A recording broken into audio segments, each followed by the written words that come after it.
Hi guys, it's Simon from SA Tuning. I just wanted to show you what you get and what you can expect from us with the Stage 1 and dyno.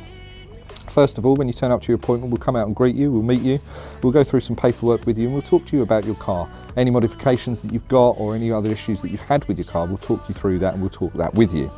What we'll then do is we'll bring the car into the workshop, we'll run full diagnostics on the car to make sure that the car is healthy and in a position to be Stage 1 tuned properly. If there are any issues, we'll come and talk to you about those and see if we can get those resolved. If not, then it's all ready to go into the dyno cell for its stock dyno runs.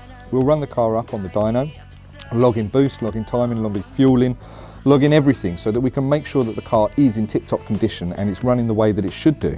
We can also tell from there where we can push and where we can pull some more horsepower out of the vehicle. We'll take a full read of your stock software. We keep that so we can always go back on your car. We'll then tune that stock software, go back to the car, write it onto the car, and we will then run the car again on the dyno to make sure that we can provide you the best product absolutely possible.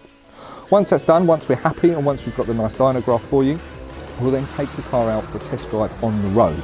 That's the most important part. The dyno will give us figures, it will give us all the information, but it won't tell us how it feels on the road. We want to make sure that you get the best driving experience possible. Once we've finished the test drive, we'll come back, we'll meet you again, we'll talk you through everything, you'll get your dyno graph, then we give you your keys and you get to drive away in a car the way it should have always been.